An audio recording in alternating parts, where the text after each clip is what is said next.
Hello everybody, welcome back to my channel.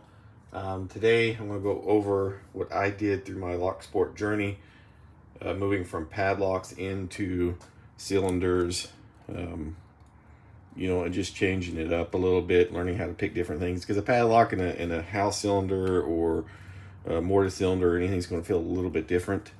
So I found this a lot on eBay, and you can find a few of them on there pretty cheap. I think I got these for about $2 a piece.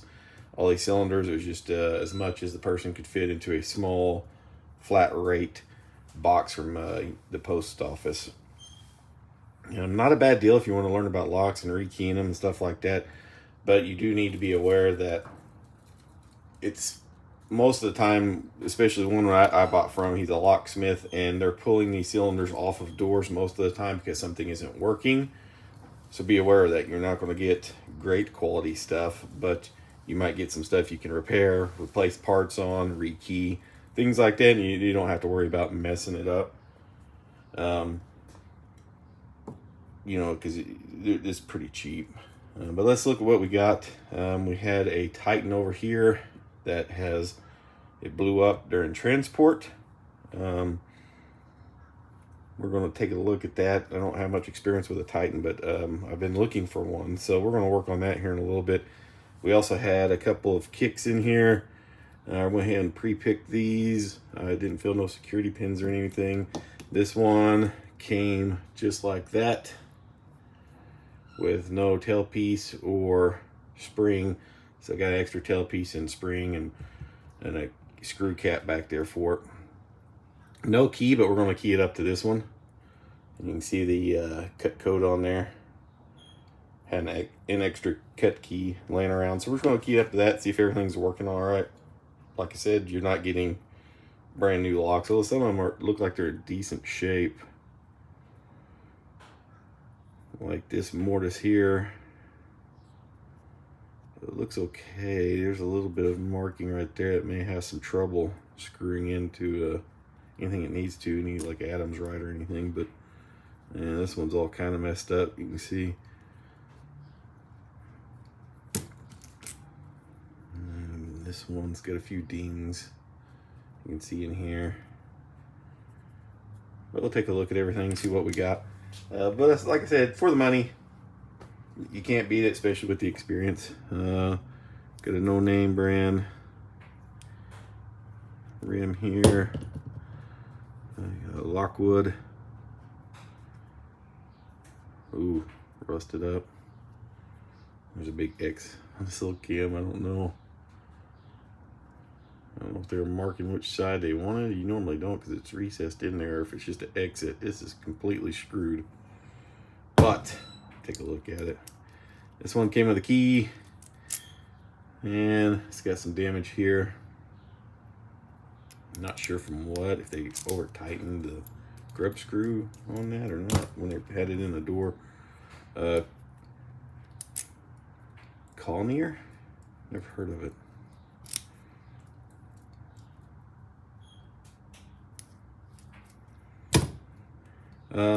These are kind of neat. There's a few of these. I don't think I'll have much to do with them. But if I remember right, Bosnian Bill, and I think the lockpicking lawyer did a video on these a long time ago. Bosnian Bill for sure.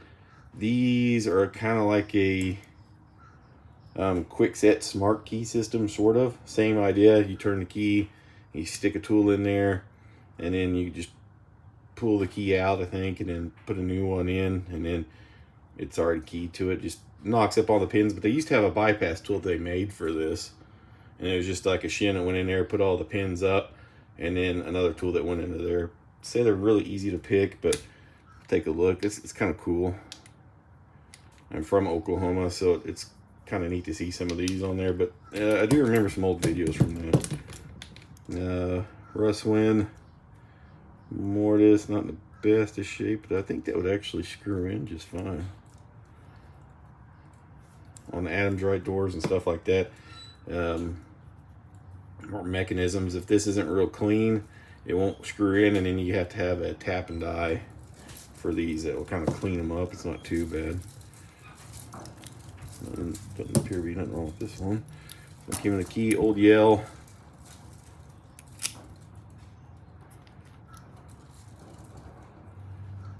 And it's got some damage through there. Still a nice lock. These mortise don't look too bad. Quick set, old quick set. Another older quick set. Corbin, of course that's got some major damage in there. But if you buy these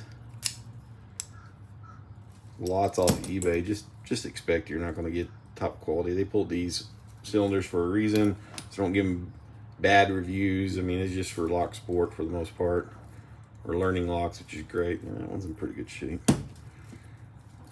If you want new, buy new. If you want used to play with, and this is what I did. I just kind of went through buying these in big lots and packages, rekeying them, practice picking. It's great. Get all different kinds. Like Corbin.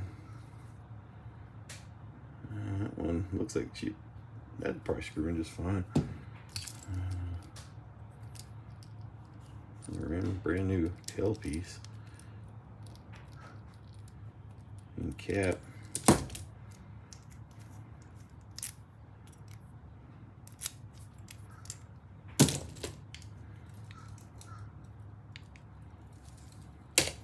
CL. And we'll go through these here in a minute, but a couple things I wanted to show you, especially if you buy lots like this. Mortise locks are really easy to rekey if you're looking to rekey, but you don't have. Yeah, that's in pretty good shape. If you're looking to rekey these and just practice with them and lock picking, that's great. So we're going to kind of go over some things you can do with mortise locks. It's really easy to rekey these. Let me zoom in here.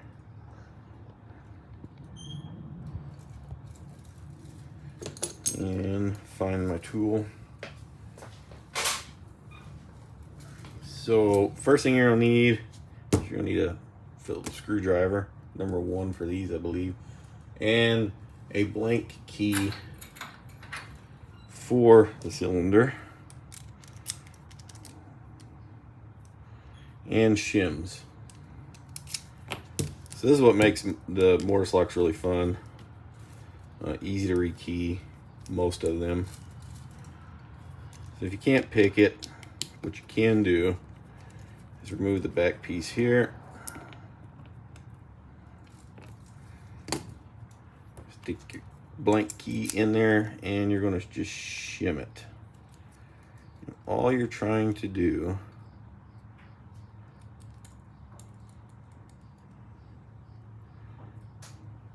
actually use the bigger one here. All you're trying to do is get in between the top pin and the bottom pin when you're shimming these. Takes a bit of practice. I'm not the best at it. I've seen some people, locksmiths on YouTube, that are very good at it, but you're gonna pull the key and kind of push the shim in at the same time.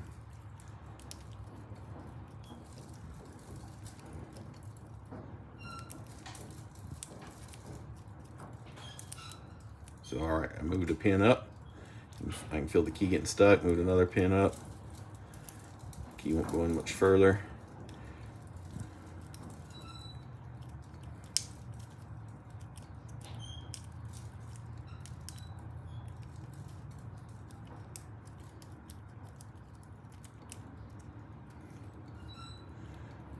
Got another pin. Try to get this first one done. And we should be good to go. Should be able to spin it. And pull the shim out. And now you can pop out the core. Repin it however you want. Especially if you have another pre-cut yellow key somewhere. Super easy. That's what makes the mortise pretty nice if you're wanting to just practice and rekeying. And if you can't get it picked, maybe there's some security pins in there. A lot of times some of these yells come with security pins. And it could be a little harder to pick. Especially yellow keyways, they're kind of a pain in the butt. But anyway, there's a how to remove or how to get into the mortise lock. Easy to rekey. I'll probably do that for a lot of these. I want to see how easy these are to pick. If I remember right, the videos from Bosnia and Bill about these is they are fairly easy to pick. I don't think they make the bypass tool for them anymore, but we're going to take a look at them later on, try to pick them. I don't even know if they make these anymore. I'm very surprised I got this from who I did on eBay. So this one came just like this. I did not pick it. I did pick these other two. I'm going to take a look at them here in a minute. But once you get these picked and or shimmed, you can pull everything out, rekey it. I have a, like I said, I got a pre-cut key here. So we're going to go through that and see what we need to do to get this set up for a new key. I'm going to zoom out here. Let's see if we can't get a better angle on. Yeah, probably not. That's okay.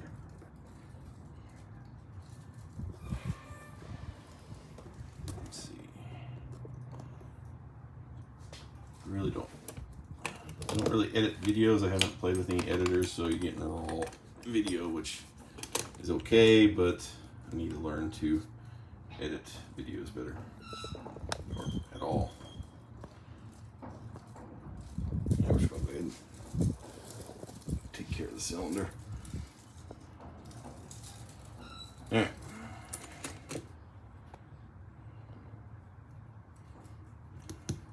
So we're going to pull this out.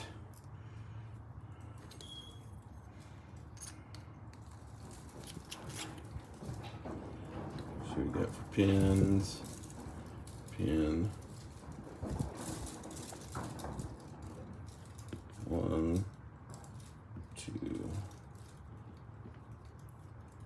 3, 4, and 5.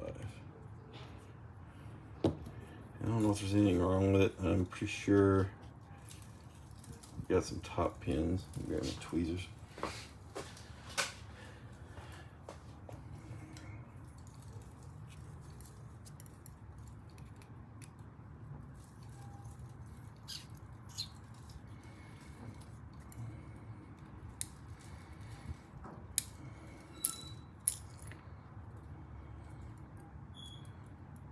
Yeah, just standard pins. Probably not going to be any master keying or anything in this.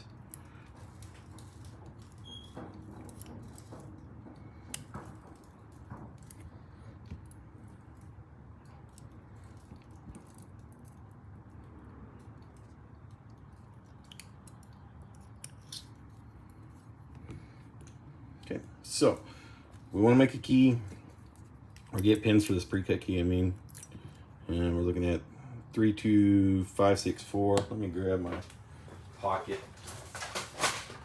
deals. And it's basically the same thing as what you're seeing on charts on the pinning kit. You'll see something like this, or I'll go with Schlage. So the first pin we are going to want,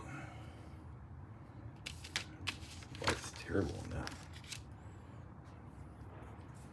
is a 3. So we'll look on our chart. 3 is 210, and you have to mind the top pin as well.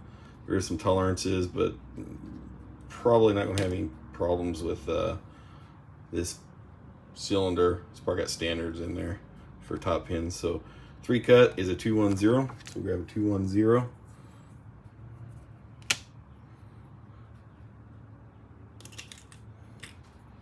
Stick that pin in here. And now we've got 2 cuts, 0.195.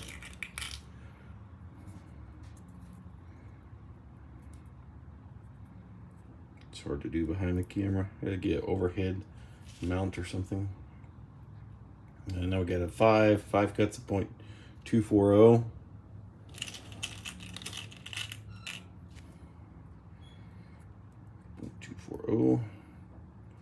6 cut, 0.255,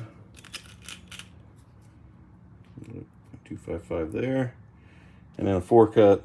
4 cut's going to be a 225.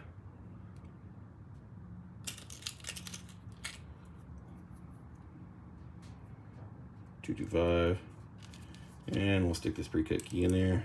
Just make sure everything looks good.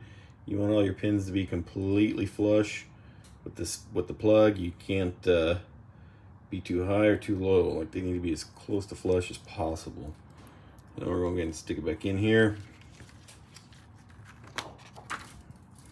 and see if it works. If there's any problems with it, turn the key. Key turns nice. Go ahead and pull it out. Locks, top pins engaged. So let's put this new spring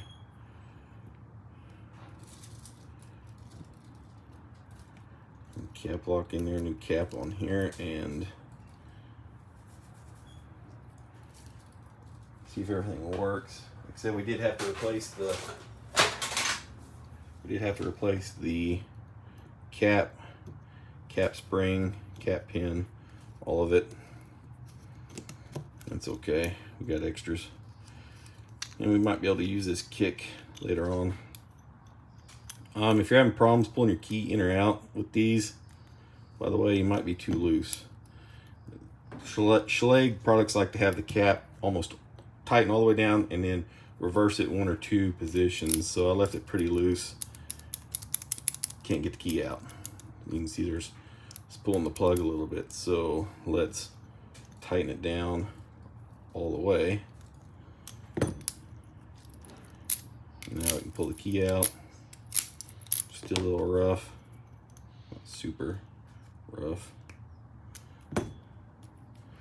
And let's back this off just 1, all the way down, and back it off 2. There we go. No problems. So now we got a good kick we can use with a key that fits it. So we're gonna go through all these other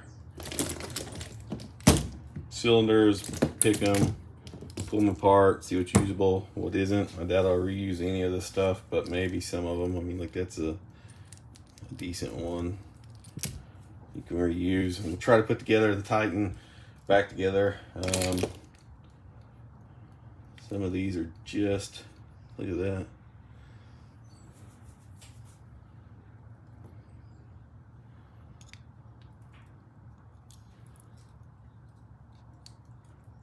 Two different keyways for a Titan core. Huh.